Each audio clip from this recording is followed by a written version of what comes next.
ನಮ್ಮ ರಾಷ್ಟ್ರಕವಿಗಳಾದಂತಹ ಕುವೆಂಪುರವರು ಸಾಮಾನ್ಯ ಜನರ ಬದುಕಿನ ಬಗ್ಗೆ ಅಪಾರ ಕಾಳಜಿಯನ್ನು ಹೊಂದಿದ್ದರು.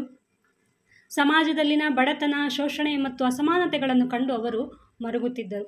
ಸಾಮಾನ್ಯ ಜನರು ತಮ್ಮ ಹಕ್ಕುಗಳಿಗಾಗಿ ಧ್ವನಿ ಎತ್ತಬೇಕು ಮತ್ತು ಸಮಾಜದಲ್ಲಿ ಗೌರವಯುತವಾಗಿ ಬದುಕಬೇಕು ಎಂದು ಅವರು ಬಯಸುತ್ತಾ ಇದ್ದರು. ನಮ್ಮ ಸಮಾಜದಲ್ಲಿ ಸಾಮಾಜಿಕ ಬದಲಾವಣೆ ಆಗಬೇಕು ಅನ್ನೋದು ಕುವೆಂಪುರವರ ಆಶಯ ಕೂಡ ಆಗಿತ್ತು. ಸಮಾಜದಲ್ಲಿ ಪರಿವರ್ತನೆಯನ್ನು ತರಲು ಕೂಡ ಬಯಸಿದರು.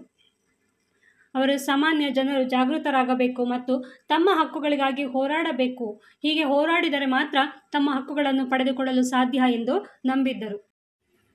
Good morning friends, welcome back to my channel. ಇವತ್ತು ನಾವು ಪ್ರಥಮ BA BComನ ಕನ್ನಡ ಭಾಷಿಕ ಸವಿಸ್ತರದಲ್ಲಿ ಬರುವಂಥ ಹೊಸಗನ್ನಡ ಕವಿತೆಗಳಲ್ಲಿ ಪ್ರಮುಖವಾದಂಥ ಒಂದು ಕವಿತೆ ಶ್ರೀ ಸಾಮಾನ್ಯರ ದೀಕ್ಷಾಗೀತೆ. ಇದನ್ನು ಬರೆದಿರುವಂತಹವರು ನಮ್ಮ ರಾಷ್ಟ್ರಕವಿಗಳಾದಂಥ ಕುವೆಂಪುರವರು. ಶ್ರೀ ಸಾಮಾನ್ಯರ ದೀಕ್ಷಾಗೀತೆ. ಮೊದಲಿಗೆ ನಾವು ಕವಿ ಪರಿಚಯವನ್ನು ನೋಡೋಣ. ಶ್ರೀ ಸಾಮಾನ್ಯರ ದೀಕ್ಷಾಗೀತೆ ಇದನ್ನು ಬರೆದವರು ಕುವೆಂಪು. ಕುಪ್ಪಳ್ಳಿ ವೆಂಕಟಪ್ಪ ಪುಟ್ಟಪ್ಪ ಇವರು ಡಿಸೆಂಬರ್ 29, 1904 ಜನಿಸಿದರು. ಕುವೆಂಪು ಎಂಬ ಕಾವ್ಯನಾಮದಿಂದ ಜನಪ್ರಿಯರೂ ಆಗಿರುವ ಒಬ್ಬ ಭಾರತೀಯ ಕವಿ, ಜ್ಞಾನಪೀಠ ಪ್ರಶಸ್ತಿ ಪಡೆದ ಮೊದಲ ಕನ್ನಡದ ಬರಹಗಾರ, ಕನ್ನಡದ ಅಗ್ರಮಾನ್ಯ ಕವಿ, ಕಾದಂಬರಿಕಾರ, ನಾಟಕಕಾರ, ವಿಮರ್ಶಕ ಮತ್ತು ಚಿಂತಕರೂ ಆಗಿದ್ದರು. ಕುವೆಂಪುರವರು 20ನೇ ಶತಮಾನ ಕಂಡ ಭಾರತದ ದೈತ್ಯ ಪ್ರತಿಭೆ. ವರಕವಿ ಬೇಂದ್ರೆಯವರಿಂದ ಯುಗದ ಕವಿ, ಜಗದ ಕವಿ ಎನಿಸಿಕೊಂಡವರು. ವಿಶ್ವ ಮಾನವ ಸಂದೇಶವನ್ನು ನೀಡಿದವರು. ಕನ್ನಡದ 2ನೇ ರಾಷ್ಟ್ರಕವಿ. ಜ್ಞಾನಪೀಠ ಪ್ರಶಸ್ತಿ, ಕೇಂದ್ರ ಸಾಹಿತ್ಯ ಅಕಾಡೆಮಿ ಪ್ರಶಸ್ತಿಯನ್ನು ಮೊದಲ ಬಾರಿಗೆ ಕನ್ನಡಕ್ಕೆ ತಂದುಕೊಟ್ಟವರು. ಕರ್ನಾಟಕ ಸರ್ಕಾರ ನೀಡುವ ಕರ್ನಾಟಕ ರತ್ನ ಪ್ರಶಸ್ತಿ ಹಾಗೂ ಪಂಪ ಪ್ರಶಸ್ತಿಗಳನ್ನು ಮೊದಲ ಬಾರಿಗೆ ಪಡೆದುಕೊಂಡವರು. ಕುವೆಂಪುರವರ ಶ್ರೀ ಸಾಮಾನ್ಯರ ದೀಕ್ಷಾಗೀತೆ ಕನ್ನಡ ಸಾಹಿತ್ಯ ಲೋಕದಲ್ಲಿ ಒಂದು ವಿಶಿಷ್ಟ ಸ್ಥಾನವನ್ನು ಪಡೆದುಕೊಂಡಿರುವಂತಹ ಒಂದು ಕವನವಾಗಿದೆ. ಇದು ಕೇವಲ ಒಂದು ಹಾಡಲ್ಲ, ಬದಲಿಗೆ ಸಮಾನತೆ, ಮಾನವೀಯತೆ ಮತ್ತು ವೈಚಾರಿಕತೆಯ ಸಂದೇಶವನ್ನು ಸಾರುವ ಒಂದು ದೀಕ್ಷಾ ಮಂತ್ರವಾಗಿದೆ. ಈ ಗೀತೆಯು ಸಮಾಜದ ಕಟ್ಟ ಕಡೆಯ ವ್ಯಕ್ತಿಯಲ್ಲಿಯೂ ಆತ್ಮವಿಶ್ವಾಸವನ್ನು ತುಂಬುವ, ಅವನನ್ನು ಎಚ್ಚರಿಸುವ ಮತ್ತು ಸಮಾಜದಲ್ಲಿ ಗೌರವಯುತವಾಗಿ ಬದುಕುವ ಹಕ್ಕನ್ನು ಪ್ರತಿಪಾದಿಸುವ ಒಂದು ಶಕ್ತಿಯುತವಾದ ಸಾಧನವಾಗಿದೆ. ಈ ಗೀತೆಯ ಮಹತ್ವವನ್ನು ನೋಡೋದಾದರೆ, ಕುವೆಂಪುರವರು ತಮ್ಮ ಬರಹಗಳ ಮೂಲಕ ಸಮಾಜದಲ್ಲಿ ಅಸಮಾನತೆ, ಮೂಢನಂಬಿಕೆ ಮತ್ತು ಜಾತಿ ವ್ಯವಸ್ಥೆಯ ವಿರುದ್ಧ ಹೋರಾಡಿದವರು. ಶ್ರೀ ಸಾಮಾನ್ಯರ ದೀಕ್ಷಾಗೀತೆ ಅವರ ಹೋರಾಟದ ಒಂದು ಭಾಗವಾಗಿದೆ. ಈ ಗೀತೆಯು ಸಾಮಾನ್ಯ ಮನುಷ್ಯನ ಸಾಮರ್ಥ್ಯವನ್ನು ಎತ್ತಿ ತೋರಿಸುತ್ತದೆ ಮತ್ತು ಅವನನ್ನು ಸಮಾಜದ ಮುಖ್ಯವಾಹಿನಿಗೆ ತರಲು ಪ್ರೇರೇಪಿಸುತ್ತದೆ. ಇದು ವೈಚಾರಿಕತೆಯನ್ನು ಬೆಳೆಸುವ ಮತ್ತು ವೈಜ್ಞಾನಿಕ ಮನೋಭಾವವನ್ನು ಪ್ರೋತ್ಸಾಹಿಸುವ ಒಂದು ಸಾಧನವಾಗಿದೆ. ಈ ಗೀತೆಯಲ್ಲಿ ಏನೆಲ್ಲ ಪ್ರಮುಖ ಅಂಶಗಳನ್ನು ಒಳಗೊಂಡಿದೆ ಅಂತ ನೋಡೋದಾದರೆ, ಮೊದಲನೇದಾಗಿ ಸಮಾನತೆ. ಈ ಗೀತೆಯು ಎಲ್ಲ ಮನುಷ್ಯರು ಸಮಾನರು ಎಂಬ ಸತ್ಯವನ್ನು ಸಾರುತ್ತದೆ. ಜಾತಿ, ಮತ, ಧರ್ಮ, ಲಿಂಗ ಮತ್ತು ಆರ್ಥಿಕ ಸ್ಥಿತಿಯ ಭೇದವಿಲ್ಲದೆ ಪ್ರತಿಯೊಬ್ಬ ವ್ಯಕ್ತಿಯು ಗೌರವಯುತವಾಗಿ ಬದುಕುವ ಹಕ್ಕನ್ನು ಹೊಂದಿದ್ದಾನೆ ಎಂದು ಪ್ರತಿಪಾದಿಸುತ್ತದೆ. ಎರಡನೇದಾಗಿ ಮಾನವೀಯತೆ. ಈ ಗೀತೆಯು ಪ್ರತಿಯೊಬ್ಬ ಮನುಷ್ಯನಲ್ಲಿಯೂ ಮಾನವೀಯತೆಯನ್ನು ಬೆಳೆಸುವ ಅಗತ್ಯವನ್ನು ಒತ್ತಿ ಹೇಳುತ್ತದೆ. ಪರಸ್ಪರ ಪ್ರೀತಿ, ವಿಶ್ವಾಸ ಮತ್ತು ಸಹಕಾರದಿಂದ ಬದುಕುವಂತೆ ಪ್ರೇರೇಪಿಸುತ್ತದೆ. ಮೂರನೇದಾಗಿ ವೈಚಾರಿಕತೆ. ಈ ಗೀತೆಯು ವೈಚಾರಿಕತೆಯನ್ನು ಬೆಳೆಸುವ ಮತ್ತು ಮೂಢನಂಬಿಕೆಗಳನ್ನು ತೊಡೆದು ಹಾಕುವ ಅಗತ್ಯವನ್ನು ಒತ್ತಿ ಹೇಳುತ್ತದೆ. ವೈಜ್ಞಾನಿಕ ಮನೋಭಾವವನ್ನು ಬೆಳೆಸುವ ಮತ್ತು ಪ್ರಶ್ನಿಸುವ ಮನೋಭಾವವನ್ನು ಪ್ರೋತ್ಸಾಹಿಸುತ್ತದೆ. ನಾಲ್ಕನೇದಾಗಿ ಆತ್ಮವಿಶ್ವಾಸ. ಈ ಗೀತೆಯು ಸಾಮಾನ್ಯ ಮನುಷ್ಯನಲ್ಲಿ ಆತ್ಮವಿಶ್ವಾಸವನ್ನು ತುಂಬುತ್ತದೆ ಮತ್ತು ಅವನನ್ನು ಸಮಾಜದಲ್ಲಿ ಗೌರವಯುತವಾಗಿ ಬದುಕುವಂತೆ ಪ್ರೇರೇಪಿಸುತ್ತದೆ. ಶ್ರೀ ಸಾಮಾನ್ಯರ ದೀಕ್ಷಾಗೀತೆ ಕನ್ನಡ ಸಾಹಿತ್ಯ ಲೋಕದಲ್ಲಿ ಒಂದು ಕ್ರಾಂತಿಯನ್ನು ಉಂಟು ಮಾಡಿದೆ. ಇದು ಸಾಮಾನ್ಯ ಮನುಷ್ಯನ ಧ್ವನಿಯಾಗಿ ಹೊರಹೊಮ್ಮಿದೆ ಮತ್ತು ಅವನನ್ನು ಸಮಾಜದಲ್ಲಿ ಗೌರವಯುತವಾಗಿ ಬದುಕುವಂತೆ ಪ್ರೇರೇಪಿಸಿದೆ. ಈ ಗೀತೆ ಇಂದಿಗೂ ಪ್ರಸ್ತುತವಾಗಿದೆ ಮತ್ತು ಸಮಾಜದಲ್ಲಿನ ಅಸಮಾನತೆ ಮತ್ತು ಮೂಢನಂಬಿಕೆಗಳ ವಿರುದ್ಧ ಹೋರಾಡಲು ಪ್ರೇರೇಪಿಸುತ್ತದೆ. ಕೊನೆಯದಾಗಿ ಈ ಪದ್ಯದ ಸಾರಾಂಶವನ್ನು ನಾವು ನೋಡೋದಾದರೆ, ಕುವೆಂಪುರವರ ಶ್ರೀ ಸಾಮಾನ್ಯರ ದೀಕ್ಷಾಗೀತೆ ಒಂದು ಅಮೂಲ್ಯವಾದ ಕೊಡುಗೆ. ಇದು ಕೇವಲ ಒಂದು ಗೀತೆಯಲ್ಲ, ಬದಲಿಗೆ ಸಮಾನತೆ, ಮಾನವೀಯತೆ ಮತ್ತು ವೈಚಾರಿಕತೆಯ ಸಂದೇಶವನ್ನು ಸಾರುವ ಒಂದು ದೀಕ್ಷಾ ಮಂತ್ರವಾಗಿದೆ. ಈ ಗೀತೆಯು ಸಮಾಜದ ಕಟ್ಟ ಕಡೆಯ ವ್ಯಕ್ತಿಯಲ್ಲಿಯೂ ಆತ್ಮವಿಶ್ವಾಸವನ್ನು ತುಂಬುವ, ಅವನನ್ನು ಎಚ್ಚರಿಸುವ ಮತ್ತು ಸಮಾಜದಲ್ಲಿ ಗೌರವಯುತವಾಗಿ ಬದುಕುವ ಹಕ್ಕನ್ನು ಪ್ರತಿಪಾದಿಸುವ ಒಂದು ಶಕ್ತಿಯುತ ಸಾಧನವಾಗಿದೆ.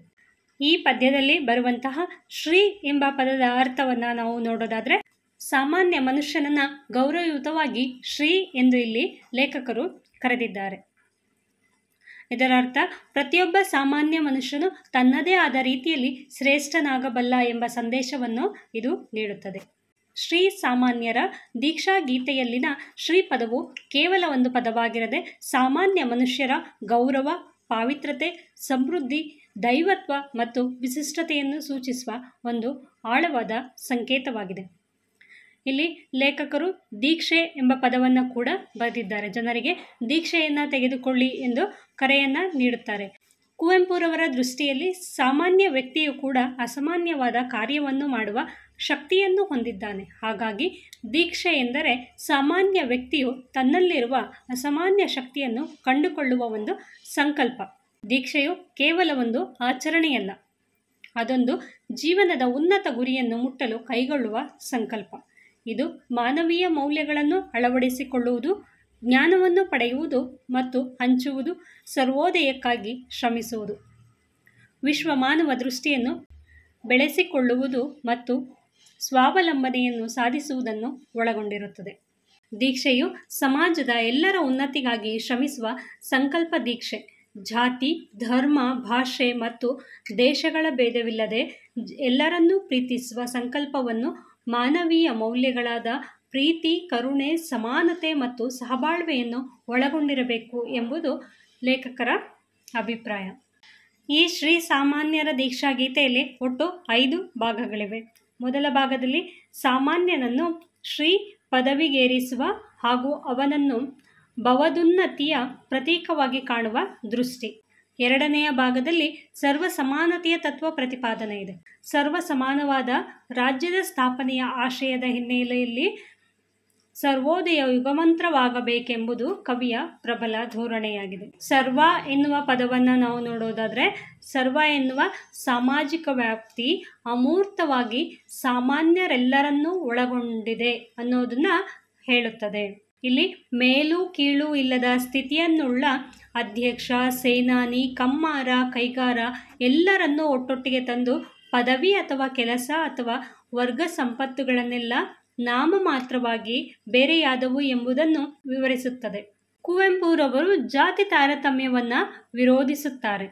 ಸಮಾನತೆಯ ಸಾಧನೆಯು ವೃತ್ತಿ, ವರ್ಗ, ಕೆಲಸಗಳಿಗೆ ಮೀಸಲಾಗಿರುವುದನ್ನು ಇಲ್ಲಿ ನಾವು ನೋಡಬಹುದಾಗಿದೆ. ಕವಿತೆಯ 3ನೇ ಭಾಗದಲ್ಲಿ ದಾಸ್ಯದ ಕುರುಹುಗಳನ್ನು ಬಣ್ಣಿಸುತ್ತದೆ. ಅದರಿಂದ ಹೊರಬರಬೇಕಾದ ಆಶಯವನ್ನು ಕೂಡ ಹೇಳುತ್ತಾರೆ. ಜೀತ ಮತ್ತು ದಾಸ್ಯದ ಸ್ಥಿತಿ ಇಲ್ಲಿ ರೈತಾಪಿ ವರ್ಗಕ್ಕೆ ಹೆಚ್ಚು ಅನ್ವಯಿಸುತ್ತದೆ.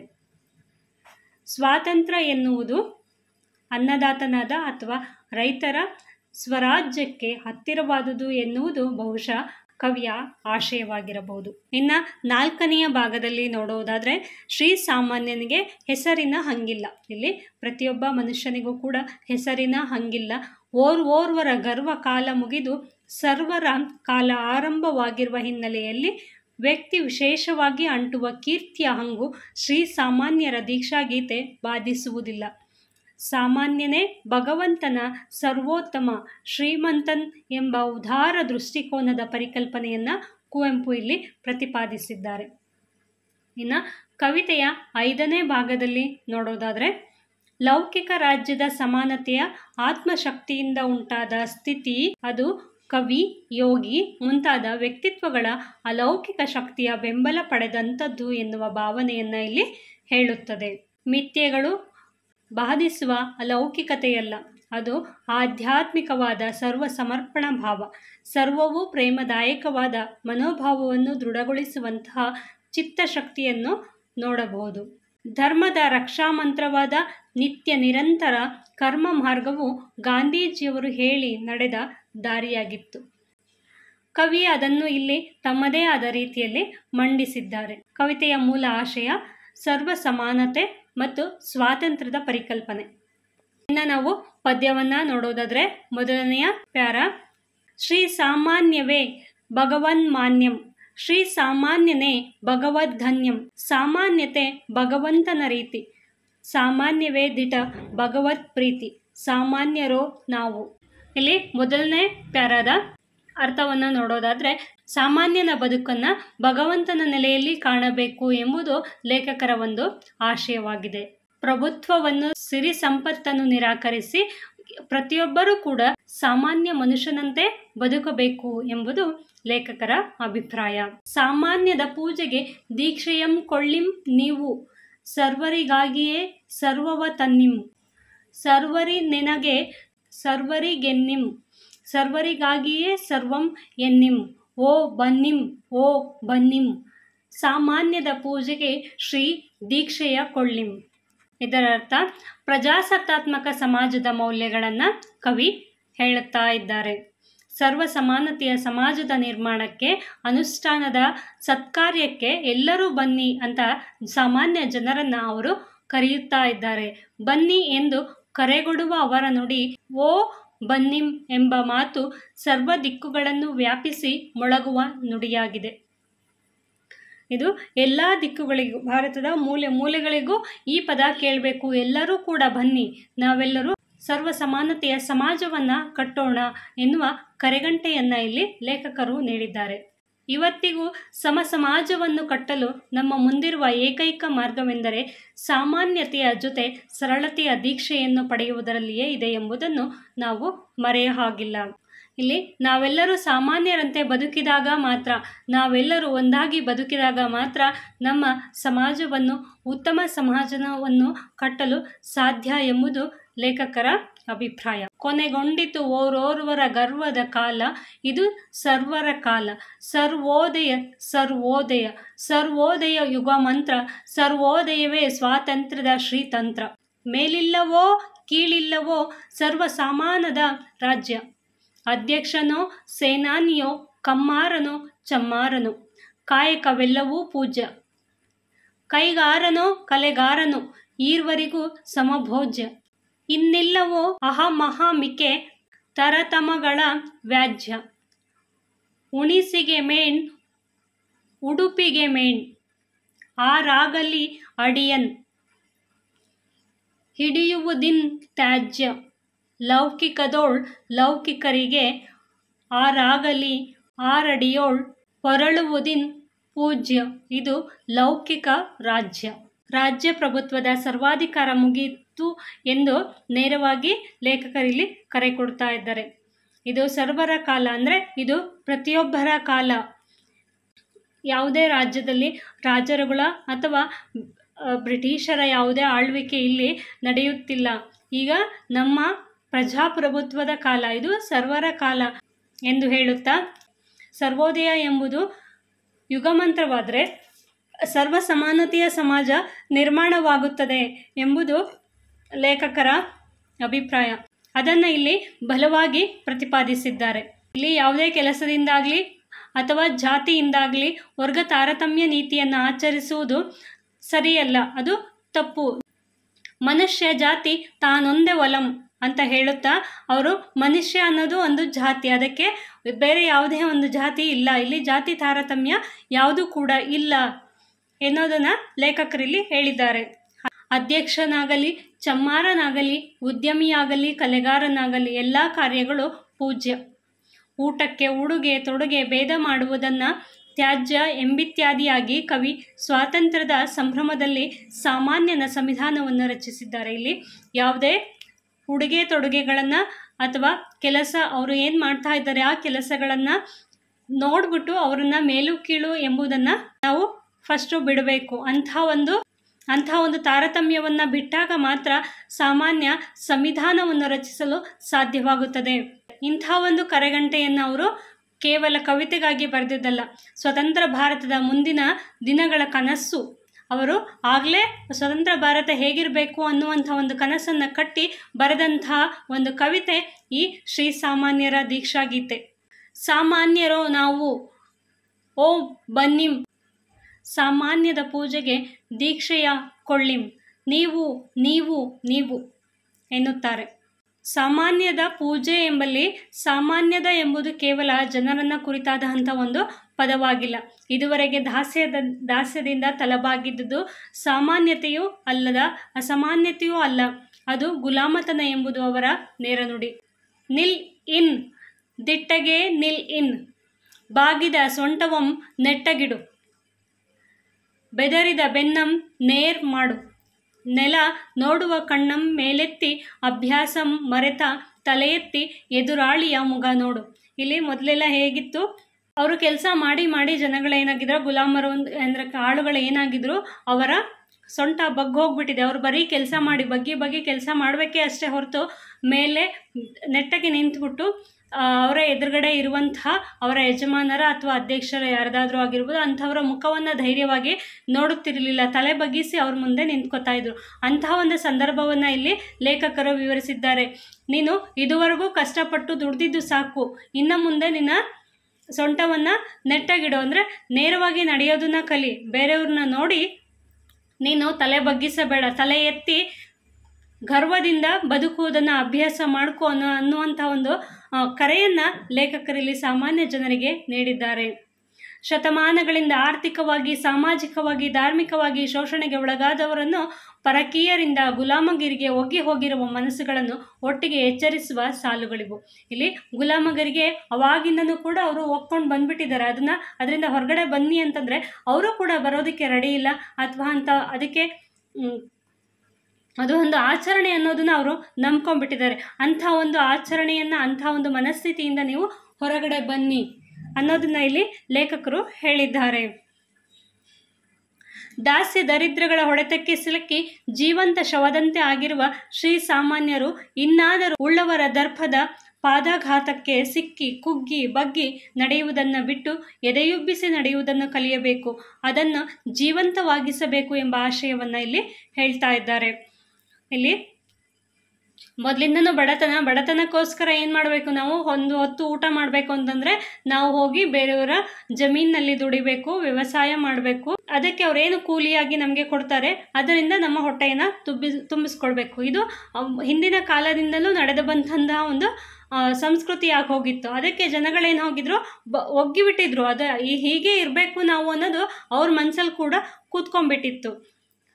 ಅವ್ರ ಮುಂದೆ ನಾವು ತಲೆ ಎತ್ತಿ ನಡಿಬಾರ್ದು, ಎದುರು ನಿಂತು ಮಾತಾಡಬಾರ್ದು, ಅವರಿಗೆ ಯಾವಾಗಲೂ ತಿರುಗಿ ಉತ್ತರವನ್ನು ಕೊಡಬಾರ್ದು ಅನ್ನೋದು ಅವರ ಮನಸ್ಸಿನಲ್ಲಿ ಕೂಡ ಒಗ್ಗಿ ಹೋಗಿತ್ತು.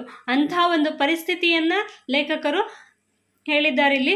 ಅಂಥ ಒಂದು ಮನಸ್ಥಿತಿಯಿಂದ ಹೊರಗಡೆ ಬನ್ನಿ, ನೀವು ಕೂಡ ಈಗ ಎಲ್ಲರಂತೆ ಸಮಾನರು ಎನ್ನುತ್ತಾ ಇಲ್ಲಿ ಜನರಿಗೆ ಎದುರಾಳಿಯ ಮುಗ ನೋಡು, ನಿನ್ನ ಮುಂದೆ ನಿಂತಿರುವಂತಹ ವ್ಯಕ್ತಿಗಳ ಮುಖವನ್ನು ಧೈರ್ಯವಾಗಿ ಕಣ್ಣೆತ್ತಿ ನೋಡು ಅಂತ ಹೇಳ್ತಾ ಇದ್ದಾರೆ. ಶತಶತಮಾನಂ ಗಗನವ ಹೀರದೆ ದಾಸ್ಯದ ತಿಮಿರ ದಾರಿಯ ತೋರದೆ, ದಾರಿದ್ರ್ಯದ ಶವಭಾರದಿ ಬಗ್ಗಿ, ದರ್ಪದ ಪದಪಾತಕ್ಕೆ ದೈನ್ಯದಿ ಕುಗ್ಗಿ, ಕುನಿದಿಹ ವಕ್ಷವ ನುಬ್ಬಿಸಿ ಉಸಿರಾಡು ಎನ್ನುವಲ್ಲಿ ಸಾಮಾನ್ಯನಲ್ಲಿ ಸ್ವಾಭಿಮಾನದ ಕಿಚ್ಚನ್ನು, ಆತ್ಮವಿಶ್ವಾಸವನ್ನು ಹೆಚ್ಚಿಸುವ ಸ್ಥೈರ್ಯದ ನುಡಿಗಳಿವು. ಜನರಲ್ಲಿ ಏನು ಅಂಥ ಒಂದು ಗುಲಾಮಗಿರಿಗೆ ಒಪ್ಕೊಂಡಿದ್ದಾರಲ್ಲ ಅಂಥ ಒಂದು ಜನರಿಗೆ ಆತ್ಮಸ್ಥೈರ್ಯವನ್ನು ನೀಡ್ತಾ ಇದ್ದಾರೆ. ಸಾಮಾನ್ಯರ ಶೋಷಿತರ ಬದುಕಿನ ಬವಣೆಗಳನ್ನು ತಿಳಿದಿರುವಂತಹ ಲೇಖಕರು ಅದನ್ನು ತೊಲಗಿಸ್ಬೇಕು ಅನ್ನೋದಕ್ಕೆ ಅವರು ತಮ್ಮ ಲೇಖನಿಯ ಮೂಲಕ ಪ್ರಯತ್ನ ಪಡ್ತಾ ಇದ್ದಾರೆ. ವೈಚಾರಿಕ ದೃಷ್ಟಿಕೋನಗಳಿಂದ ಸಮಾನತೆ ನೆಲೆಯ ಭಾವಗಳ ಅಭಿವ್ಯಕ್ತಿಯಿಂದ ಸ್ಪಷ್ಟವಾಗಿ ನೋಡಬಹುದು. ಸಾಮಾನ್ಯರು ಹೇಗೆ ಬದುಕಿದ್ರು, ಬೇರೆಯವರ ಶೋಷಣೆಯಲ್ಲಿ ಎಂಥ ಒಂದು ಜೀವನವನ್ನು ನಡೆಸ್ತಾ ಇದ್ರು ಅನ್ನೋದನ್ನು ನಾವಿಲ್ಲಿ ನೋಡಬಹುದಾಗಿದೆ. ತೊಲಗಿತು ನಿನ್ನೆಯ ನಾಯ್ಪಾಡು, ಇನ್ನಿದು ದಿಟಕ್ಕೂ ನಿನ್ನೆಯ ತಾಯ್ನಾಡು, ನಿನ್ನದೇ ನೆಲ, ನಿನ್ನದೇ ಹೊಲ, ನಿನ್ನದೇ ಕಾನ್, ನಿನ್ನದೇ ಬಾನ್, ನಿನ್ನದೇ ನುಡಿ, ನಿನ್ನದೇ ಗುಡಿ, ನಿನ್ನದೇ ಹೊಳೆ, ನಿನ್ನದೇ ಬೆಳೆ, ನಿನಗಾಗಿಯೇ ನಿನ್ನುಳುವಿಗೆ, ಇನ್ ಮೀಸಲ್ ನೀ ಬೆಳೆವ ಬೆಳೆ, ನಿನಗಾಗಿಯೇ ನಿನ್ನೊಲುವಿಗೆ, ಇನ್ ಮೀಸಲ್ ನೀ ಉಳುವ ಇಳೆ. ತೊಲಗಿತು ನಿನ್ನೆಯ ನಾಯ್ಪಾಡು, ನೀನೇನು ಮಾಡ್ತಿದ್ದೆ, ಕೆಲಸ ಮಾಡ್ತಿದ್ದೆ, ಕಷ್ಟಪಟ್ಟು ಬೆಳಗ್ಗೆಯಿಂದ ಸಂಜೆವರೆಗೂ ಕಷ್ಟಪಟ್ಟು ದುಡಿತಾ ಇದ್ದೆ, ಅದರಿಂದ ನಿನಗೆ 1% ಅಷ್ಟು ಮಾತ್ರ ನಿನಗೆ ಸಿಗ್ತಾ ಇತ್ತು. ಅದಕ್ಕೆ ನಿನ್ನ ಜೀವನ ಒಂದು ನಾಯಿಪಾಡು ಆಗಿ ಹೋಗಿತ್ತು. ಅಂಥ ಒಂದು ನಾಯಿಪಾಡು ನೀನೇನು ಬದುಕ್ತಿದೆಯಲ್ಲ ಅಂಥ ಜೀವನ ಇಲ್ಲಿಗೆ ಮುಗಿದೋಯ್ತು. ತೊಲಗಿತ್ತು ಅಂತಂದರೆ ಮುಗಿದೋಯ್ತು. ಇನ್ನಿದು ದಿಟಕ್ಕೂ ನಿನ್ನೆಯ ತಾಯ್ನಾಡು, ನಮಗೆ ಈಗ ಏನಾಗಿದೆ, ಸ್ವಾತಂತ್ರ್ಯ ಸಿಕ್ಕಿದೆ, ಈಗ ಇದು ನಿನ್ನಗೂ ಕೂಡ ತಾಯ್ನಾಡು, ನೀನು ಎಲ್ಲರಂತೆ ಸಮಾನರು ಅನ್ನೋದನ್ನ ಇಲ್ಲಿ ಲೇಖಕರು ಹೇಳ್ತಾ ಇದ್ದಾರೆ.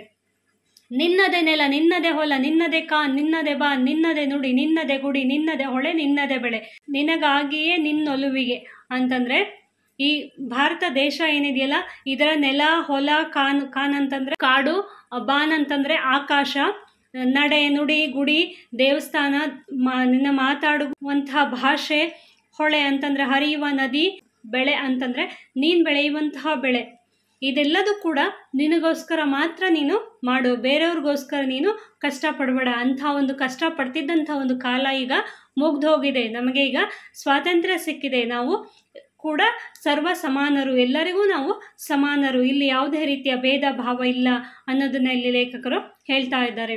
ಇನ್ ಮೀಸಲ್ ನೀ ಬೆಳೆವ ಬೆಳೆ ಅಂತಂದ್ರೆ, ಇದುವರೆಗೂ ನೀನೇನ್ ಮಾಡ್ತಿದ್ದೆ, ಬೇರೆಯವ್ರಿಗೋಸ್ಕರ ನೀನು ದುಡಿತಾ ಇದ್ದೆ, ನೀನು ದುಡ್ದಿದ್ದನ್ನೆಲ್ಲ ಬೇರೆಯವ್ರು ತಗೋತಾ ಇದ್ರು. ಆದರೆ ಈಗ ಏನಾಗಿದೆ, ಜಮೀನ್ದಾರಿ ಪದ್ಧತಿ ಎಲ್ಲ ಮುಗ್ದು ಹೋಗಿದೆ. ಈಗ ನೀನೇನು ದುಡಿತೀಯ ಆ ಬೆಳೆ ನಿನಗೆ ಮೀಸಲಾಗಿದೆ, ನೀನು ಬೇರೆಯವ್ರಿಗೆ ಕೊಡಬೇಕಾದಂಥ ಒಂದು ಅವಶ್ಯಕತೆ ಇಲ್ಲ.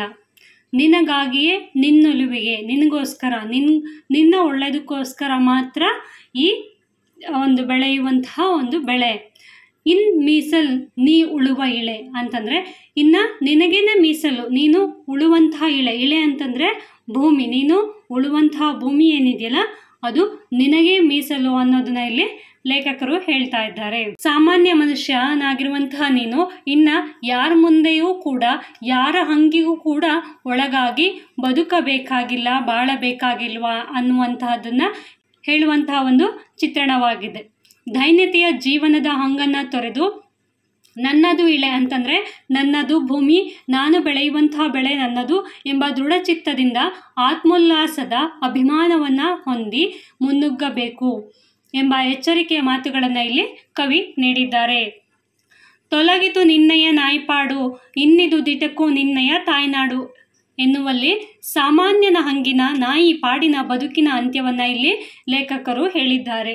ನನ್ನ ತಾಯಿನಾಡು ಎಂಬ ಹೆಮ್ಮೆಯ ಭಾವನೆ ಎಲ್ಲರಲ್ಲೂ ಬರಲಿ ಅಂಥ ಒಂದು ಭಾವನೆ ಬಂದಾಗ ಈ ನೆಲ, ಹೊಲ, ಕಾನು, ಬಾನು, ನುಡಿ, ಗುಡಿ, ಹೊಳೆ, ಬೆಳೆ ಎಲ್ಲವೂ ಕೂಡ ನಿನಗಾಗಿಯೇ, ಇನ್ನು ಮುಂದೆ ನನಗಾಗಿಯೇ ಇವೆ ಎಂಬ ಭಾವನೆ ಅವರಲ್ಲಿ ಬರಬೇಕು. ಅಂಥ ಒಂದು ಭಾವನೆ ಬಂದಾಗ ಮಾತ್ರ ಎಲ್ಲರೂ ಕೂಡ ಖುಷಿಯಿಂದ, ಸಂತೋಷದಿಂದ ಇರೋದಕ್ಕೆ ಸಾಧ್ಯವಾಗುತ್ತದೆ. ನೀನು ಬೆಳೆಯುವಂತಹ ಬೆಳೆ ನಿನಗೆ ಮೀಸಲು, ನೀನು ಉಳುವಂತಹ ಭೂಮಿ ನಿನಗೆ ಮೀಸಲು ಎನ್ನುವಂತಹ ಒಂದು ಜಾಗೃತಿಯ ಪ್ರಜ್ಞೆಯ ಮಾತುಗಳನ್ನು ಇಲ್ಲಿ ಲೇಖಕರು ಹೇಳ್ತಾ ಇದ್ದಾರೆ.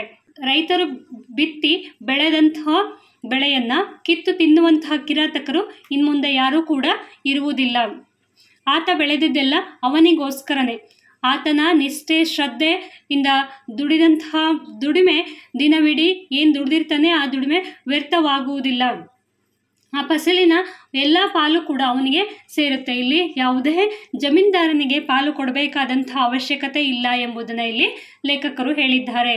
ಶ್ರೀ ಸಾಮಾನ್ಯರೋ ನಾವು, ಶ್ರೀ ಸಾಮಾನ್ಯದ ಪೂಜೆಗೆ ದೀಕ್ಷೆಯ ಕೊಳ್ಳಿಂ ನೀವು, ಹೆಸರಾಸೆಗೆ ಕೆಸರಾಸೆಗೆ ಉಸಿರನ್ನು ನೋಯಿಸೆವಾವು, ಹಿಡಿಯದು ನಮ್ಮನು ಕೀರ್ತಿಯ ಹವ್ಯಾಸದ ಹೆಬ್ಬಾವು ಅಂತಂದರೆ, ಹೆಸರಿನ ಆಸೆಗೆ, ಕೀರ್ತಿಯ ಬೆನ್ನಿಗೆ ಬಿದ್ದು ಏನೆಲ್ಲ ಅನಾಹುತಗಳು ನಡೆದಿದೆ ಅನ್ನೋದನ್ನ ನಾವು ನೋಡಿದ್ದೀವಿ. ಆದರೆ ಶ್ರೀ ಸಾಮಾನ್ಯರ ಹೆಸರಿನ ಆಸೆಗೆ ಜೀವನವನ್ನು ನಾವು ನೋಯಿಸುವುದಿಲ್ಲ.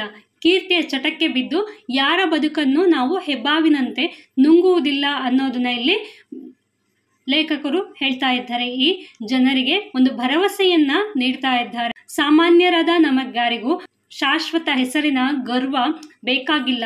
ಸರ್ವ ಸಮಾನತೆಯಲ್ಲಿ ಯಾವುದೇ ರೀತಿಯ ಅಂಜಿಕೆ ಕೂಡ ಇರಬಾರ್ದು. ಅಂಜುವುದು ಕೂಡ ಒಳ್ಳೆಯದಲ್ಲ. ಸಾಮಾನ್ಯನೇ ಸರ್ವೋತ್ತಮ, ಅವನೇ ಭಗವಂತ. ಆದ್ದರಿಂದ ಈ ಸಮಾಜದಲ್ಲಿ ಹೆಸರಿನ, ಕೀರ್ತಿಯ ಆಸೆಯ ಅಹಂ ತಿಳಿಯಬೇಕಾದುದು ಅನಿವಾರ್ಯ. ಮನುಷ್ಯನು, ಸಾಮಾನ್ಯ ಮನುಷ್ಯನು ಭಗವಂತನಿಗೆ ಸಮನಾದವನು. ಇಲ್ಲಿ ಯಾವುದೇ ರೀತಿಯ ಕೀರ್ತಿಯ, ಹೆಸರಿನ ಆಸೆಯನ್ನು ಹೊಂದಿರೋದು ಒಳ್ಳೆಯದಲ್ಲ. ಅಂಥ ಒಂದು ಆಸೆಗೆ ಒಳಗಾಗಿ ಬದುಕನ್ನು ಬಲಿ ಕೊಡಬಾರದು. ಬಲಿ ಕೊಡುವಂತಹದ್ದು ಇದೆಯಲ್ಲ, ಅದು ತುಂಬ ಅಪಾಯವಾದಂತಹ ಒಂದು ವಿಷಯವಾಗಿದೆ. ಅಹಂಕಾರವನ್ನು ಯಾರು ಮೆಟ್ಟಿ ನಿಲ್ತಾರೋ ಅವರೇ ನಿಜವಾದ ಸುಖಿಗಳು. ಬದುಕನ್ನು ಕಟ್ಟಿಕೊಳ್ಳುವ ನಾವು ಹೆಸರಿಲ್ಲದ ಸಾಲಿಗೆ ಹಿಂಜರಿಯುವುದಿಲ್ಲ, ಅಂಜುವುದೂ ಇಲ್ಲ ಎಂಬುದನ್ನು ಇಲ್ಲಿ ಲೇಖಕರು ಹೇಳ್ತಾ ಇದ್ದಾರೆ. ಭಗವಂತನೇ ಸರ್ವೋತ್ತಮ ಸಾಮಾನ್ಯನ್, ಸಾಮಾನ್ಯನೇ ಸರ್ವೋತ್ತಮ ಶ್ರೀಮಂತನ್, ಆತನೇ ಓರ್ವನ್, ಆತನೇ ಸರ್ವನ್, ಸರ್ವಾತ್ಮನ್ ತಾನ್ ಸರ್ವಾನನ್ಯನ್, ನಮಗಿಲ್ಲೈ ಶಾಶ್ವತ ನಾಮದ ಗರ್ವಂ, ನಶ್ವರವನೇ ಶಾಶ್ವತವಾಗಿಸುವ ಅಹಂಕಾರದ ಮಿಥ್ಯಾಗರ್ವಂ, ನಶ್ವರ ಸುಖಿಗಳ್ನಾವು, ಕೇಡಲ್ಲವೋ ನಮಗ ಹೆಸರಿಲ್ಲದ ಸಾವು, ಹಿಂಜರಿಯವು ಅಂಜೆವು ಸಾಮಾನ್ಯತೆಗಾವು. ಅಂತಂದರೆ ಇಲ್ಲಿ ಭಗವಂತನೇ ಸರ್ವೋತ್ತಮ, ಹಾಗೆಯೇ ಸಾಮಾನ್ಯನಾದಂಥ ಮನುಷ್ಯನಿಂದಲ್ಲ, ಅವನು ಭಗವಂತನಿಗೆ ಸಮ, ಅವನೇ ಶ್ರೀಮಂತ, ಅವನೇ ಎಲ್ಲದೂ ಕೂಡ. ಈ ನಶ್ವರವಾದಂಥ ಬದುಕಿನಲ್ಲಿ ಯಾವುದೇ ರೀತಿಯ ಆಸೆಗೆ ಒಳಗಾಗದೆ ಬದುಕುವವನೇ ನಿಜವಾದ ಶ್ರೀಮಂತ ಅನ್ನೋದನ್ನ ಇಲ್ಲಿ ಲೇಖಕರು ಹೇಳ್ತಾ ಇದ್ದಾರೆ. ನಮಗೆ ಯಾವುದೇ ರೀತಿಯ ಗರ್ವ ಬೇಕಾಗಿಲ್ಲ, ಅಹಂಕಾರ ಬೇಕಾಗಿಲ್ಲ. ಯಾರು ಅಹಂಕಾರವನ್ನು ಮೆಟ್ಟಿ ನಿಲ್ತಾರೋ ಅವರೇ ನಿಜವಾದ ಸುಖಿಗಳು. ಅಹಂಕಾರದಿಂದ ಮೆರೆದವರು, ಹೆಸರಿಗಾಗಿ ಹೋರಾಡಿದವರ ಜೀವನ ಏನಾಗುತ್ತೆ ಕೊನೆಗೆ ಅನ್ನೋದನ್ನ ಇಲ್ಲಿ ಲೇಖಕರು ಹೇಳ್ತಾ ಇದ್ದಾರೆ. ನೇಗಿಲ್ ಲೇಖನಿ ತಕ್ಕಡಿ ಕತ್ತಿ ನಮಗೆಲ್ಲಂ ಸಮರಸ ಸಂಪತ್ತಿ, ನಮಗಿಲ್ಲವೋ ಪತ್ರಿಕೆಗಳು ಪೊತ್ತಿಸುವ ಪ್ರಖ್ಯಾತಿಯ ಪುಲ್ವೆಂಕಿಯ ಕಾಂತಿ, ಹೆಸರಿನ ವಿಭ್ರಾಂತಿ, ಹೆಸರರಿಯದ ದಿನ ದಿನದ ಒಲುಮೆಯ ಬಾಳಿನ ನಲುಮೆಯ ಸೇವೆಯ ಅಖ್ಯಾತಿಯ ನಮ್ಮಾತ್ಮದ ಚಿರಶಾಂತಿ, ಶಾಂತಿಗೆ ದುರ್ಗಂ ಶಾಂತಿ ಸ್ವರ್ಗಂ, ಅಖ್ಯಾತಿಯ ಸಾಮಾನ್ಯರ ಶ್ರೀಮಾನ್ ಮಾರ್ಗಂ. ಅಂತಂದರೆ ಇಲ್ಲಿ ಯಾರು ಏನು ಕೆಲಸ ಮಾಡ್ತಾರೆ ಅವರಿಗೆ ಅದೇ ಒಂದು ಸಂಪತ್ತು. ಇಲ್ಲಿ ಯಾವುದೇ ರೀತಿಯ ವರ್ಗ ಭೇದವನ್ನು ಮಾಡಬಾರ್ದು. ಇಲ್ಲಿ ನೇಗಿಲು ಲೇಖನಿ ತಕ್ಕಡಿ ಕತ್ತಿ ಎಲ್ಲವೂ ಸಾಮಾನ್ಯರ ಪಾಲಿಗೆ ಸಮರಸದ ಸಂಪತ್ತುಗಳು. ಅಂತಂದರೆ ನೇಗಿಲು ಅಂತಂದರೆ ಯಾರು ಹೊಲವನ್ನು ಉಳ್ತಾನೋ ಅವನು, ಲೇಖನಿ ಅಂತಂದರೆ ಯಾರು ಲೇಖಕ ಬರವಣಿಗೆಯನ್ನು ತನ್ನ ವೃತ್ತಿಯನ್ನಾಗಿಸಿಕೊಂಡಿರ್ತಾನೆ ಅವನು, ತಕ್ಕಡಿ ಅಂತಂದರೆ ವ್ಯಾಪಾರಿ, ಕತ್ತಿ ಅಂತಂದರೆ ಕ್ಷತ್ರಿಯನಾಗಿರಬಹುದು. ಅಂತಹ ಒಂದು ಸಾಮಾನ್ಯರ ಪಾಲಿಗೆ ಸಮರಸದ ಸಂಪತ್ತುಗಳು. ಅವ್ರು ಏನು ಕೆಲಸ ಮಾಡ್ತಾರೆ ಅದೇ ಅವರಿಗೆ ಸಂಪತ್ತು, ಸಮರಸದ ಸಂಪತ್ತುಗಳು ಅವರಿಗೆ. ವರ್ಗ ತಾರತಮ್ಯತೆ, ವೃತ್ತಿ ತಾರತಮ್ಯತೆಯ ಭೇದ ಇಲ್ಲಿ ಒಳ್ಳೆಯದಲ್ಲ. ಯಾರೂ ಕೂಡ ವರ್ಗ ತಾರತಮ್ಯತೆ, ವೃತ್ತಿ ತಾರತಮ್ಯತೆಯನ್ನು ಮಾಡಬಾರ್ದು. ಎಲ್ಲರೂ ಎಲ್ಲದಕ್ಕೂ ಸಮಾನರು ಅನ್ನೋದನ್ನ ಇಲ್ಲಿ ಲೇಖಕರು ಹೇಳ್ತಾ ಇದ್ದಾರೆ. ಪತ್ರಿಕೆಗಳು ಹೊರಡಿಸುವಂತಹ ಪ್ರಖ್ಯಾತಿ ಎಂಬ ಹುಲ್ಲಿನ ಬೆಂಕಿಯ ಕಾಂತಿಗೆ ನಾವು ವಿಭ್ರಾಂತರಾಗುವುದಿಲ್ಲ. ನಮಗೆ ನಾವು ಮಾಡುವಂತಹ ಒಂದು ಕೆಲಸ ಏನಿದೆಯಲ್ಲ ಆ ಕೆಲಸದ ಬಗ್ಗೆ ನಮಗೆ ಹೆಮ್ಮೆ ಇದೆ. ಹೆಸರಿನ ಭ್ರಾಂತಿ ವಿಭ್ರಾಂತಿ ಹುಲ್ಲಿನ ಬೆಂಕಿಯಷ್ಟೇ ಕ್ಷಣಿಕ. ಹೆಸರು ಮಾಡಬೇಕು ಅಂತ ಹೋದಂತ ಹೊರದು ಏನಾಗುತ್ತೆ, ಅದೊಂದು ಭ್ರಾಂತಿ, ಅದೊಂದು ಹುಚ್ಚಾಗ್ಬಿಟ್ಟಿರತ್ತೆ. ಆ ಹುಚ್ಚು ಹುಲ್ಲಿನ ಬೆಂಕಿಯಷ್ಟೇ ಕ್ಷಣಿಕ. ಅದು ಯಾವುದೋ ಒಂದು ಕ್ಷಣದಲ್ಲಿ ಹೆಸರು ಬರ್ಬೋದು, ಹಾಗೆ ಅದು ಕೂಡ ಹೋಗಬಹುದು. ಅದು ಕ್ಷಣಿಕವಾಗಿರುತ್ತದೆ. ಅದರ ಕ್ರಾಂತಿ ಏನಿದ್ದರೂ ನಶ್ವರತೆಯ ಸಂಕೇತ. ಅದರಿಂದ ನಮಗೆ ಯಾವುದೇ ರೀತಿಯ ಪ್ರಯೋಜನವಿಲ್ಲ. ಅದರಿಂದ ಶಾಶ್ವತವಾಗಿ ನಮಗೆ ಏನೂ ಕೂಡ ಸಿಗದಿಲ್ಲ. ಬರೀ ಲೌಕಿಕವಲ್ಲೈ ನಮ್ಮದೇ ಉಸಿರಿನ ಗಮನಂ, ಹುಸಿಯಲ್ಲದ ಋಷಿ ತನಕಿದು ನಮ್ಮಯ ನಮನಂ, ರಸ ತುಂಬಿದ ಕವಿ ಕಲೆಗಿದು ನಮ್ಮಯ ನಮನಂ, ಭಗವತ್ಯಾಗಿಗೆ ಇದೋ ನಮನಂ, ಶ್ರೀಮದ್ ಯೋಗಿಗೆ ಇದೋ ನಮನಂ. ಒಲ್ಮೆಯ ಬಾಳು ನಲ್ಮೆಯ ಸೇವೆ ನಮ್ಮದಾಗಿರಬೇಕು. ಸಾಮಾನ್ಯರ ಬದುಕಿನ ಅವರು ಋಷಿಗಳು ಅಂತ ಅನ್ಸ್ಕೊಂಡವ್ರು ಮಾಡಿರೋದೆಲ್ಲ ಇದೆಯಲ್ಲ ಅದು ಅವರ ಸ್ವಾರ್ಥಕ್ಕೋಸ್ಕರ ಮಾಡಿದ್ದಾರೆ, ಬೇರೆಯವರ ಉದ್ಧಾರಕ್ಕೋಸ್ಕರ ಅವರೇನನ್ನು ಮಾಡಿಲ್ಲ ಅನ್ನೋದನ್ನ ಇಲ್ಲಿ ಲೇಖಕರು ಹೇಳಿದ್ದಾರೆ. ಬೂಟ್ ಆಟಿಕೆಗಳನ್ನು ಧರ್ಮದ ಸೋಗಿನಲ್ಲಿ ಮಾಡಿದ ಜನರನ್ನು ಇನ್ನೂ ನಂಬದೆ ಧಿಕ್ಕರಿಸಬೇಕೆಂಬುದನ್ನು ಲೇಖಕರು ಇಲ್ಲಿ ಹೇಳ್ತಾ ಇದ್ದಾರೆ. ಅವರೆಲ್ಲ ಮಾಡಿರೋದು ಅವರ ಸ್ವಾರ್ಥಕ್ಕೋಸ್ಕರ. ಅವರು ಬರೀ ಮೋಸ ಮಾಡಿದ್ದಾರೆ, ಬೂಟಾಟಿಕೆಯನ್ನು ಮಾಡಿದ್ದಾರೆ. ಅಂತಹ ಒಂದು ಬೂಟಾಟಿಕೆಯ ಜನರನ್ನು ನೀವು ನಂಬಬೇಡಿ ಅನ್ನೋದನ್ನ ಇಲ್ಲಿ ಲೇಖಕರು ಹೇಳಿದ್ದಾರೆ. ಮತಿ ಮೋಸದ ಬೂಟಾಟಿಕೆಗಿದು ಧರ್ಮದ ದಮನಂ ಅಂತಂದರೆ ಧರ್ಮದ ಸೋಗಿನ ದುರ್ಲಾಭಕ್ಕೆ ಸ್ವೀಕಾರವನ್ನು ಮಾಡಬೇಡಿ ಅನ್ನೋದನ್ನ ಲೇಖಕರು ಸಾಮಾನ್ಯ ಜನರಿಗೆ ಕೇಳ್ಕೊಳ್ತಾ ಇದ್ದಾರೆ. ಜನರಿಗೆ ಇರುವಂತಹ ಒಂದು ಮೂಢನಂಬಿಕೆ, ಭಕ್ತಿಯನ್ನು ಅವರು ತಮ್ಮ ಸ್ವಾರ್ಥಕ್ಕೆ ಬಳಸ್ಕೊಳ್ತಿದ್ದಾರೆ ಅನ್ನೋದು ಇಲ್ಲಿ ಲೇಖಕರ ಒಂದು ಅಭಿಪ್ರಾಯ. ಹನಿ ಹನಿ ಸೇರುತ್ತ ಹರಿಯುವ ಜನತಾ ಭಕ್ತಿ ತಾನದೇ ತಿಳಿಯೈ ಸಾಮಾನ್ಯರ ಶ್ರೀಶಕ್ತಿ. ನಮಗೆ ಒಮ್ಮೆಗೆ ನುಗ್ಗಿದ ಪ್ರವಾಹ ಶಾಶ್ವತವಾದ ಹರಿವಲ್ಲ. ಅದು ಮಳೆ ನಿಂತ ಮೇಲೆ ನದಿ ಬತ್ತಿದೊಡನೆ ಸೊರಗುತ್ತದೆ. ಒಂದೇ ಸತಿ ಏನು ಮಾಡುತ್ತೆ, ಪ್ರವಾಹ ಬಂದರೆ ಅದರಿಂದ ಏನಾದರೂ ಪ್ರಯೋಜನ ಆಗುತ್ತಾ? ಖಂಡಿತ ಪ್ರಯೋಜನ ಆಗೋದಿಲ್ಲ. ಅದು ಒಂದ್ಸತಿ ಬರುತ್ತೆ ಮತ್ತೆ ಹೋಗುತ್ತೆ. ಅದು ಮಳೆ ನಿಂತು ಬಿಸಿಲು ಬಂದ ತಕ್ಷಣ ಏನಾಗುತ್ತೆ, ಎಲ್ಲ ಬತ್ತು ಹೋಗ್ಬಿಡುತ್ತೆ. ಅದರಿಂದ ನಮಗೆ ಏನು ಕೂಡ ಪ್ರಯೋಜನವಾಗೋದಿಲ್ಲ. ಆದರೆ ಹನಿ ಹನಿ ಕೂಡಿದ ಹುಟ್ಟಿದ ಝರಿ ನಿತ್ಯ ನಿರಂತರ. ಈಗ ಸಣ್ಣದಾಗಿ ಒಂದೇ ಸತಿ ಜೋರಾಗಿ ಮಳೆ ಬಂದರೆ ಏನಾಗುತ್ತೆ, ಅದೆಲ್ಲ ಮಣ್ಣನ್ನು ಕೊಚ್ಕೊಂಡು ನೀರು ಕೂಡ ಹೋಗ್ಬಿಡುತ್ತೆ. ಅದೇ ಹನಿ ಹನಿಯಾಗಿ ಮಳೆ ಬಂದರೆ ಏನಾಗುತ್ತೆ, ಅದು ನಿಧಾನವಾಗಿ ಭೂಮಿ ಮೇಲೆ ಬಿದ್ದು ಭೂಮಿ ಆ ನೀರನ್ನು ಕುಡಿಯೋದಕ್ಕೆ ಸಾಧ್ಯವಾಗುತ್ತೆ. ಅದು ನಮಗೆ ನಿತ್ಯ ನಿರಂತರ, ಅದರಿಂದ ನಮಗೆ ಒಳ್ಳೆಯದಾಗತ್ತೆ. ಅಂತಹ ಜನಶಕ್ತಿಯ ಜಾಗೃತಿಗಾಗಿ ಬುಡಮಟ್ಟದಿಂದ ಸಮಾಜವನ್ನು ಎಚ್ಚರಿಸುವುದು ಕುವೆಂಪುರವರ ಈ ಬರವಣಿಗೆಯ ಒಂದು ಮುಖ್ಯ ಉದ್ದೇಶವಾಗಿದೆ. ಸರ್ವೋದಯ ನವ ಸಮಾಜದ ನಿರ್ಮಾಣಕ್ಕೆ ಗಾಂಧೀಜಿಯವರು ಕೊಟ್ಟಂತಹ ದೀಕ್ಷಾ ಮಂತ್ರ, ಇದನ್ನು ಕುವೆಂಪುರವರು ಯುಗಮಂತ್ರವಾಗಿ ಸ್ವೀಕರಿಸಿದರು. ಸರ್ವ ಸಮಾನತೆಯ ಸಮಾಜಕ್ಕೆ ಅದನ್ನು ಬೋಧಿಸಿದರು. ಅದರ ಅಡಿಗಲ್ಲ ಮೇಲೆ ನವ ಸಮಾಜ ನಿರ್ಮಾಣವಾಗಬೇಕೆಂಬುದನ್ನು ಲೇಖಕರಲ್ಲಿ ಆಶಿಸಿದರು. ಕೊನೆ ಸಾಲುಗಳನ್ನು ನೋಡೋದಾದರೆ, ಸರ್ವೋದಯವೆಮ್ಮಯ ಗುರು ದೀಕ್ಷಾ ಮಂತ್ರಂ ಸರ್ವ ಪ್ರೇಮಜ ಸಮತಾಭಾವಂ ಶಿಕ್ಷಾತಂತ್ರಂ ಸರ್ವ ಸಮರ್ಪಣ ಯೋಗದ ಮರ್ಮಂ ಭೂದಿಪ ನಿತ್ಯ ನಿರಂತರ ಕರ್ಮಂ ಆದಿಪ ಲೀಲಾನಂದದ ಧರ್ಮಂ ರಕ್ಷಾಯಂತ್ರಂ ಶ್ರೀ ಸಾಮಾನ್ಯರೋ ನಾವು ಓ ಬನ್ನಿಂ ಸಾಮಾನ್ಯರ ಪೂಜೆಗೆ ದೀಕ್ಷೆಯ ಕೊಳ್ಳಿಂ. ನೀವು ನೀವು ನೀವು ನೀವು ಬನ್ನಿ, ನೀವು ಬನ್ನಿ ಅಂತ ಲೇಖಕರಲ್ಲಿ ಎಲ್ಲರಿಗೂ ಕೂಡ ಕರಿತಾ ಇದ್ದಾರೆ. ಸಮಾನತೆಯ ಸಮಾಜ ಕಟ್ಟುವುದಕ್ಕೆ ಎಲ್ಲರೂ ಸಾಮಾನ್ಯತೆಯ ದೀಕ್ಷೆಯನ್ನು ತೆಗೆದುಕೊಳ್ಳೋದಕ್ಕೆ ಬನ್ನಿ ಅನ್ನೋದನ್ನು ಲೇಖಕರಲ್ಲಿ ಸಾಮಾನ್ಯ ಜನರಿಗೆ ಕರೆಯನ್ನು ನೀಡ್ತಾ ಇದ್ದಾರೆ. ಸಾಮಾನ್ಯರ ಬದುಕಿನ ಅಭಿವೃದ್ಧಿಗೆ ಸರ್ವೋದಯ ಯುಗಮಂತ್ರವಾಗಬೇಕು ಅನ್ನೋದನ್ನು ಕೂಡ ಹೇಳ್ತಾರೆ. ಗುರುಕಟ್ಟ ದೀಕ್ಷಾ ಮಂತ್ರವಾಗಬೇಕು. ನಾವು ದೀಕ್ಷೆಯನ್ನು ಪಡೆದ್ರೆ ಹೇಗೆ ಅದರಿಂದ ಉಪಯೋಗವಾಗುತ್ತೋ ಹಾಗೆ ಇದು ಕೂಡ ಸರ್ವೋದಯದ ಯುಗಮಂತ್ರವಾಗಬೇಕು. ಈ ದೀಕ್ಷಾ ಮಂತ್ರವನ್ನು ಸರ್ವ ಸಮರ್ಪಣ ಭಾವದಿಂದ ಮತ್ತು ಸರ್ವ ಪ್ರೇಮಜ ಸಮತಾಭಾವದಿಂದ ಎಲ್ಲರೂ ಸ್ವೀಕರಿಸಬೇಕು. ಆ ಥರ ಸ್ವೀಕರಿಸಿದಾಗ ಮಾತ್ರ ಯುಗಮಂತ್ರ ತಾರಕ ಮಂತ್ರವಾಗಬಲ್ಲದು, ಧರ್ಮ ಮಂತ್ರವಾಗಬಲ್ಲದು, ಕರ್ಮ ಮಂತ್ರವಾಗಬಲ್ಲದು. ಸರ್ವೋದಯವೇ ಸ್ವಾತಂತ್ರ್ಯದ ಶ್ರೀತಂತ್ರವಾಗಿ ಭಾರತದ ಹೊಸ ಬಾಳಿನ ಗೀತೆಯಾಗಿ ಇಲ್ಲಿ ನಿರ್ವಂಚನೆಗೊಂಡಿದೆ. ಸಾಮಾನ್ಯತೆ ಭಗವಂತನ ರೀತಿ ಎಂಬ ಕಲ್ಪನೆ ವಿನೂತನವಾಗಿ ಇಲ್ಲಿ ಮೂಡಿಬಂದಿದೆ. ಸಾಮಾನ್ಯನ ಏಳ್ಗೆಗಾಗಿ ತವಕಿಸುವ ಕವಿತೆ ಮುಂದುವರೆದು ಪ್ರತಿಯೊಬ್ಬರೂ ಸಾಮಾನ್ಯತ್ವದ ಪ್ರಭುತ್ವದ ಬದುಕಿಗೆ ಸಿದ್ಧರಾಗಬೇಕೆಂಬ ಆಶಯವನ್ನು ಕೂಡ ಈ ಕವಿತೆ ಹೇಳುತ್ತಾ ಹೋಗುತ್ತದೆ.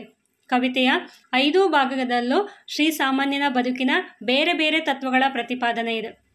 ಕವಿತೆ ಸುದೀರ್ಘತೆಯಲ್ಲಿ ಸರ್ವ ಸಮಾನತೆಯ ಸಮಾಜ ಆರ್ಥಿಕ ಸಂಗತಿಗಳನ್ನು ಮನಮುಟ್ಟುವಂತೆ ಚಿತ್ರಿಸಿಕೊಟ್ಟಿರುವ ಪರಿ ನಾವು ಇಲ್ಲಿ ಅನನ್ಯವಾಗಿ ನೋಡಬಹುದಾಗಿದೆ. ಇಷ್ಟು ತೀಕ್ಷ್ಣವಾದ ಗಾಢವಾದಂತಹ ಸಾಮಾನ್ಯತ್ವದ ಪ್ರತಿಪಾದನೆ ಕವಿಯೊಬ್ಬರ ಆದರ್ಶೀಯ ಪರಿಕಲ್ಪನೆಯಾಗಿರಲು ಸಾಧ್ಯವಿಲ್ಲ ಎನ್ನಬಹುದು.